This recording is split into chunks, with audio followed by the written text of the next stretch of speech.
Prince William has just stunned the entire United Kingdom by finally shattering decades of carefully guarded silence, walking straight into the wood-paneled heart of Kensington Palace and issuing a devastating royal decree that has obliterated the aristocratic composure of every senior courtier still loyal to Queen Camilla. For 28 long years, the future king has bitten his tongue, swallowed his fury, and honored a sacred promise he made at his mother's graveside beneath the willows of Althorpe. A solemn oath borne upon the trembling shoulders of a 15-year-old boy who had just watched his mother lowered into the earth of a private island. But something happened last week. Something catastrophic. Something so suffocating in its cruelty that the Prince of Wales, heir to a 1,000-year-old crown, finally broke. And in a single ruthless calculated stroke, William has stripped Queen Camilla's family. The Shans, the Parker Bowleses, every last cousin and courtier bearing her bloodline, of their access to a historic royal residence that has stood as a sacred symbol of the monarchy for over 3 centuries. What exactly did Diana predict in the cream-colored letter she sealed with crimson wax the summer before Paris? Why did the 9th Earl Spencer explicitly forbid William from ever setting foot inside a specific wing of that residence until his 40th birthday? And what dark hidden tragedy involving a shadowy senior courtier finally compelled the future king to bring down the hammer that has now cracked the very foundations of the House of Windsor? The morning of the decree broke pale and biting over the honey-colored stone of Kensington Palace, a frost-covered dawn that painted the mullioned windows in silver breath and left the manicured hedges glittering like fractured glass. Inside the private study on the 2nd floor, a cavernous, hauntingly quiet library lined with mahogany shelves that groaned beneath the weight of leather-bound volumes older than the United States. Prince William stood alone before the towering marble fireplace. The room smelled of aged paper, beeswax polish, and the faint ghost of white gardenias, a scent his private secretary had never quite been able to explain. Above the fireplace hung a Van Dyke oil of Charles I, the ill-fated monarch staring down through the centuries with those famously sorrowful eyes, as though he alone understood the weight bearing down upon the shoulders of the man who now stood beneath him. On the enormous 18th-century writing desk, a mahogany monolith once used by Queen Victoria herself, lay 3 objects arranged with obsessive, almost ritualistic precision. A cream-colored envelope, its edges yellowed with the patina of nearly 3 decades, bearing a single crimson wax seal pressed with the unmistakable Spencer swallow crest. A tarnished brass key, no larger than a thumbnail, hanging from a length of black silk ribbon, and a slim leather-bound dossier stamped with the discreet cipher of the Royal Archives at Windsor. Dust motes drifted lazily through the shaft of pale winter light that fell across the desk, and somewhere in the distance, the great-grandfather clock in the long gallery struck 7, its rhythmic chime rolling through the corridors like the tolling of a funeral bell. William reached forward with hands that trembled, not from fear, but from the terrible agonizing weight of what he was about to do, and traced a single finger across the crimson wax seal. The swallow, his mother's crest, the bird she had chosen as her private symbol at the age of 7, when her father had lifted her onto his shoulders in the walled garden of Althorpe, and pointed to the swallows darting through the summer sky. "They always come home, Diana," the 8th Earl had told her. "No matter how far they fly, no matter what storms they face, they always come home to those who love them." William's jaw tightened. Somewhere beyond the closed oak doors, he could hear the muffled tread of polished Oxford shoes moving swiftly down the corridor. His private secretary, no doubt, already fielding the first frantic calls from Clarence House, already deflecting the venomous inquiries from the charcoal-suited men in grey who had learned within the last 47 minutes that the Prince of Wales had done the unthinkable. "For 28 years, William said, his voice growly and weighted, addressing not the empty room but the small encrypted camera his own private team had positioned discreetly upon the mantelpiece, "the world has spoken for my mother.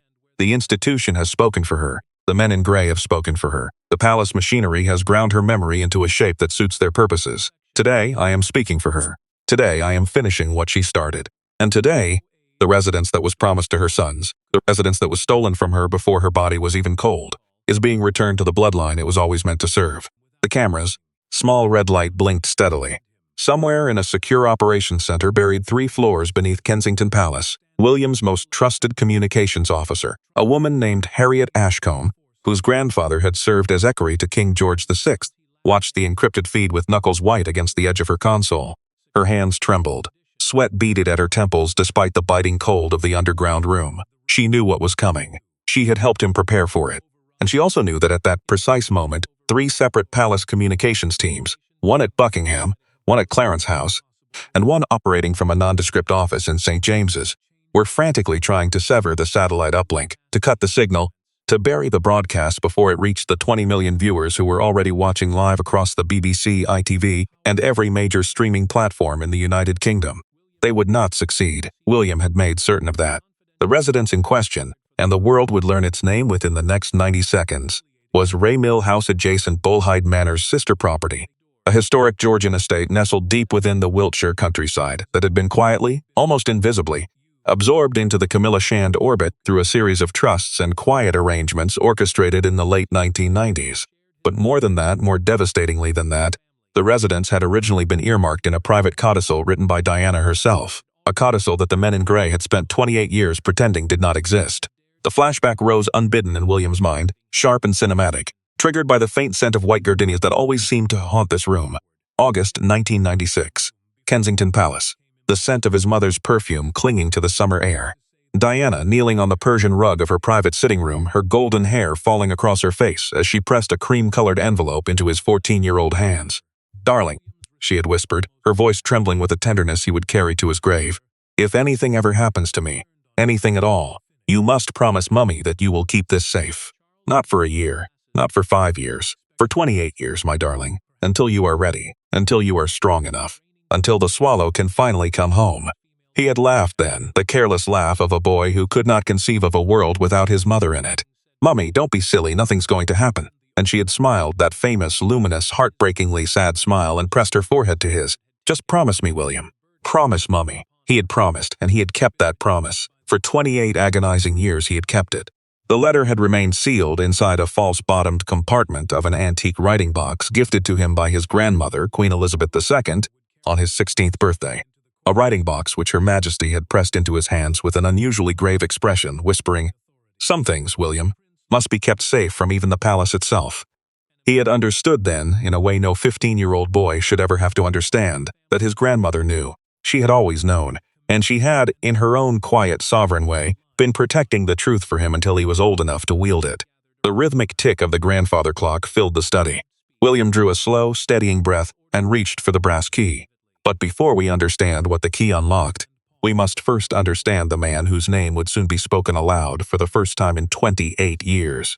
The shadowy senior courtier who had operated for 3 decades in the deepest recesses of the palace machinery, the invisible architect whose fingerprints stained every tragedy that had befallen the House of Windsor since the summer of 1996. He was not a royal. He had never been a royal. He was, in the parlance of the institution, one of the men in grey, a charcoal-suited figure with polished Oxford shoes, cold pale eyes the color of winter slate, and a clipboard he carried everywhere like a priest carries a rosary. He had served 3 sovereigns. He had outlasted 4 prime ministers. He had drafted the private memoranda that had systematically isolated Diana from the palace's protective infrastructure in the final 18 months of her life. He had authored the confidential communications that had, in the words of Diana's own butler, cut her adrift in the deepest waters of the ocean and then complained that she could not swim. And, most damning of all, he had been the man who had personally overseen the redistribution of certain residential assets in the autumn of 1997. Assets that had, by every legal and moral measure, belonged to Diana's sons. His name was withheld from the broadcast. It always would be. But William knew it. Harry knew it. And the 20 million people watching would soon learn to recognize his role, if not his face. Diana had predicted him. She hadn't merely warned about him in vague general terms. She had named him. She had, in the cream-colored letter now resting on the mahogany desk, written his name in her own unmistakable looping hand. And she had predicted the exact month, the exact year, and the exact set of circumstances under which he would move against her sons. The letter was dated the 12th of August, 1997, 19 days before the Paris tunnel. And in a passage that would send a chill through every viewer watching, Diana had written, "If William is ever forced to fight for what is rightfully his and his brother's, it will be because this man has convinced the palace that the boys have forgotten. They will not have forgotten. And when the swallow returns, it will be on a Tuesday in the depths of winter. And my William will finally know what his mother tried so desperately to protect him from." It was a Tuesday. It was the depths of winter. And Diana had written those words 28 years earlier with mathematical, chilling, almost supernatural precision. William turned the brass key in his fingers. The metal was cold against his skin. He crossed the study to the far wall, where a portrait of Queen Mary hung above a slim mahogany cabinet, and with a movement that spoke of long, patient rehearsal, he pressed the key into a hidden aperture concealed behind the cabinet's ornate molding. A mechanical click echoed through the silent room, the unmistakable sound of a false-bottom compartment yielding its secrets, and a shallow drawer slid soundlessly outward. Inside lay a second document, older, more fragile, its edges browned with age and stained in one corner with what forensic experts from the Royal Archives, and in a matter of days, 3 independent MI6 adjacent analysts would confirm was Diana's own blood, drawn during a routine medical examination in July 1997 and preserved as a biometric signature to authenticate the codicil. The cryptographic wax seal at the base of the document bore not only the Spencer swallow but also, superimposed beneath it, the private cipher of Queen Elizabeth II herself, a personal endorsement that transformed the codicil from a private wish into a document of extraordinary constitutional weight. The color drained from William's face as he lifted it. Even now, even after months of preparation, the weight of the object in his hand stole the breath from his lungs. His knuckles whitened, his breath hitched, and for a single staggering moment he was 15 years old again, standing at the graveside on the private island at Althorpe, promising his mother the impossible. The trap had been set, 28 years ago, by Diana herself. Somewhere in the corridors of Clarence House, the men in grey were beginning to understand the enormity of what was unfolding. Across pubs in Edinburgh and Cardiff and Belfast, pint glasses froze mid-air as landlords turned up the televisions. In sitting rooms from Land's End to John O'Groats, millions of screens flickered simultaneously with the same image. The future King of England, alone in a book-lined study, holding a document that would rewrite the modern history of the monarchy. The nation held its breath. 20 million people were watching live.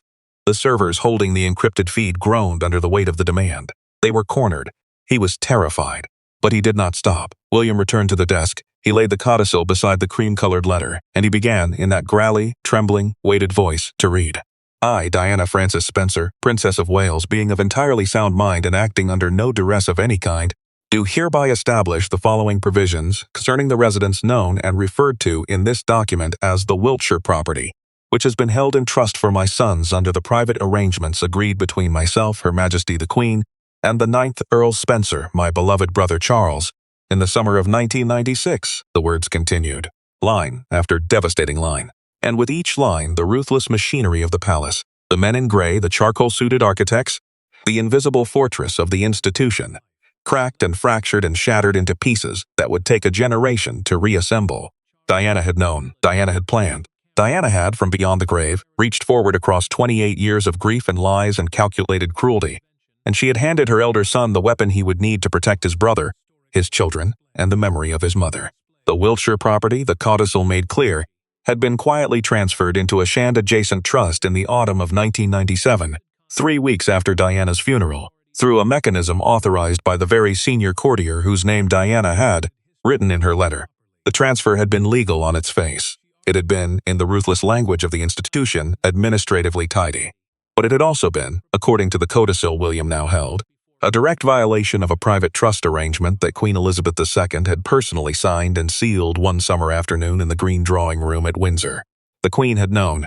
The Queen had tried to protect it, and the men in grey, operating in the chaos and grief of the autumn of 1997, had moved with terrifying speed to override her. William's phone, an antique-looking encrypted device that sat on the corner of the desk, vibrated suddenly, its low hum breaking the suffocating silence of the study. He glanced down.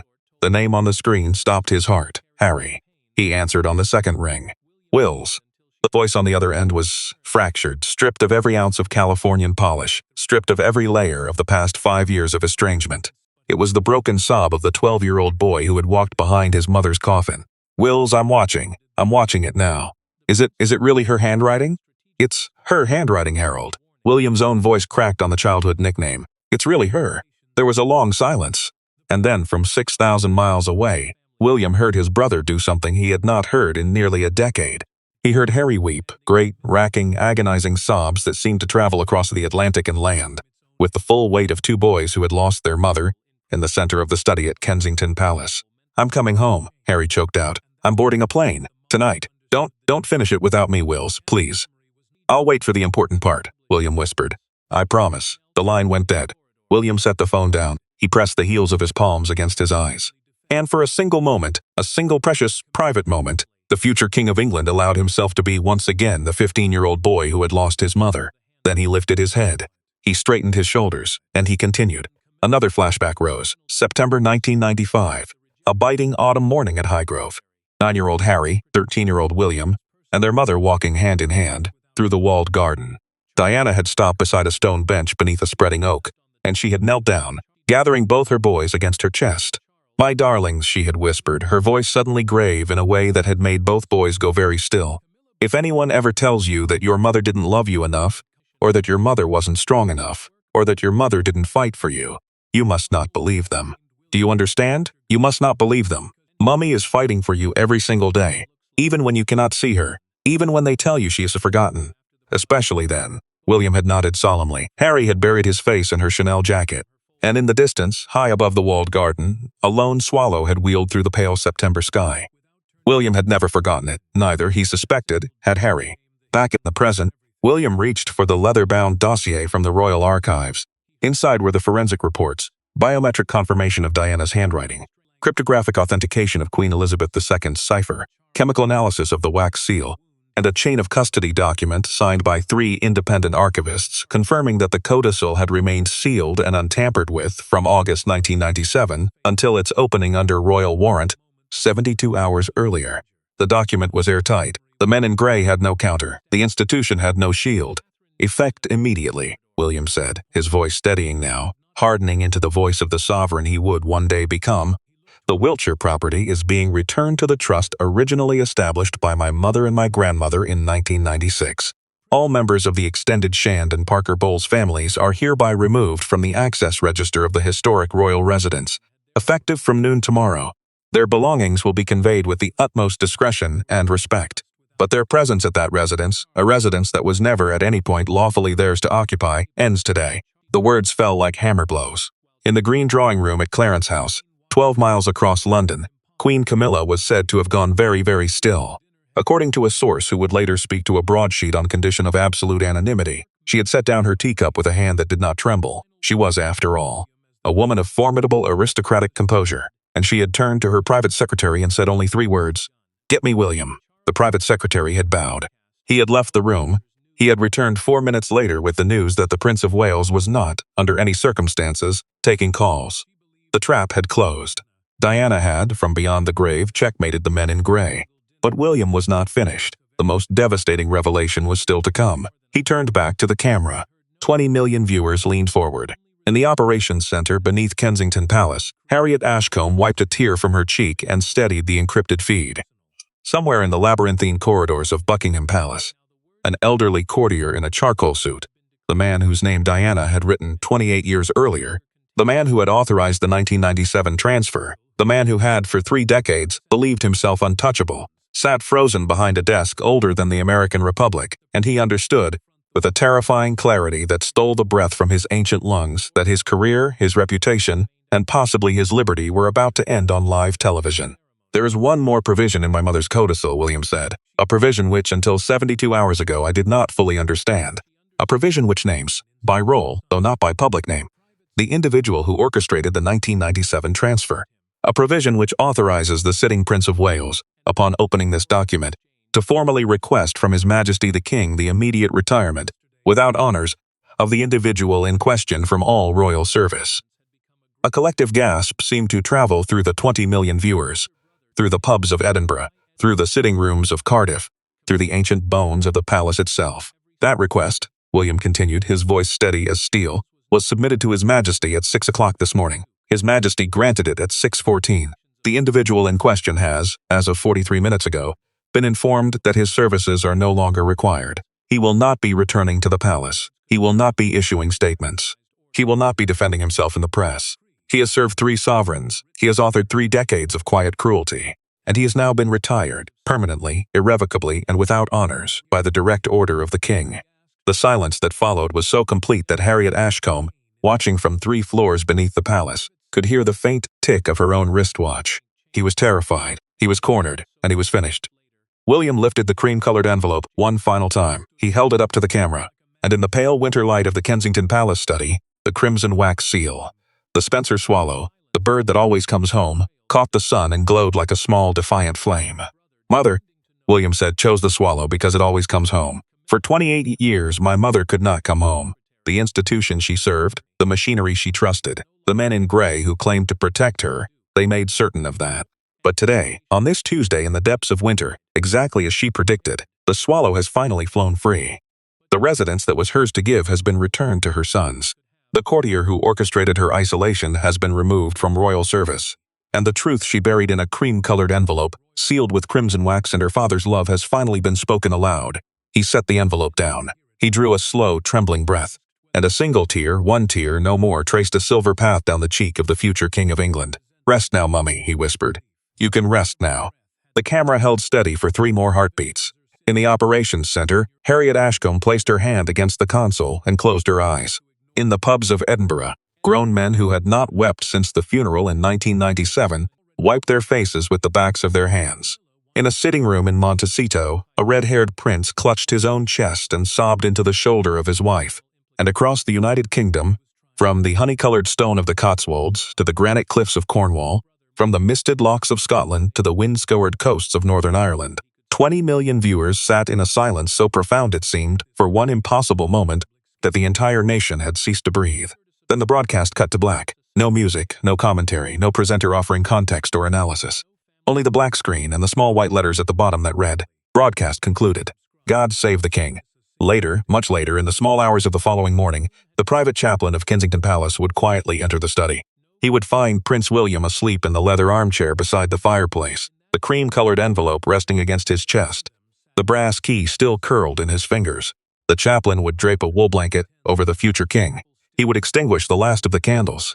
He would pause, just once, at the doorway, and glance back at the mahogany desk where the codicil lay open beneath the pale moonlight streaming through the mullioned windows. And, so the palace staff would later whisper, though none of them would ever say it on the record, he would swear, upon the sacred oath of his ordination, that as he turned to leave, he heard the faint, unmistakable rustle of wings beyond the window. A single swallow, wheeling once against the winter moon, and then flying, at long last, home. The Wiltshire property was formally re-registered under the Spencer Wales Trust the following Monday.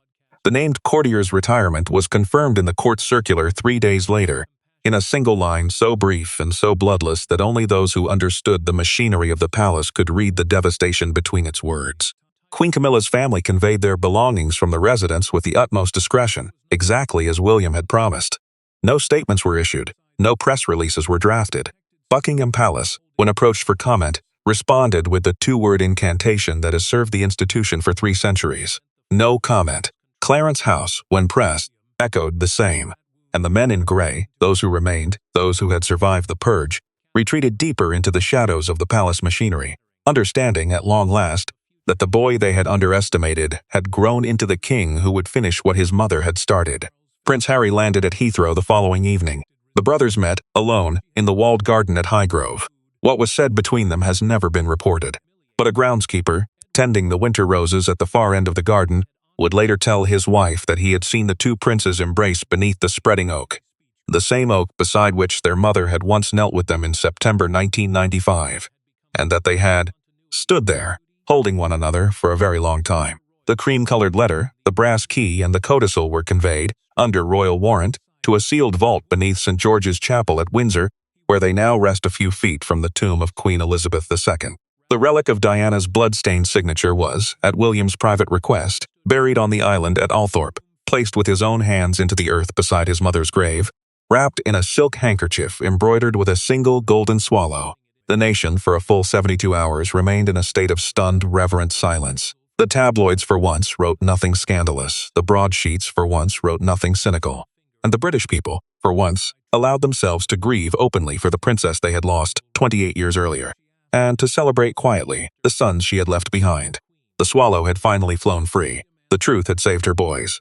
And in a book-lined study at Kensington Palace beneath a Van Dyke oil of an ill-fated king, a cream-colored envelope with a broken crimson seal lay open at last upon a mahogany desk. Its secret told, its promise kept, its long and agonizing vigil ended. The secret was out. The swallow was home. And somewhere in the pale, biting dawn beyond the mullioned windows of the palace, the men in grey understood at long last that the machinery they had served for 3 generations had, in a single Tuesday in the depths of winter, been broken forever by the quiet, patient, unbreakable love of a mother for her sons. The broadcast had cut to black, and the House of Windsor would never be the same again.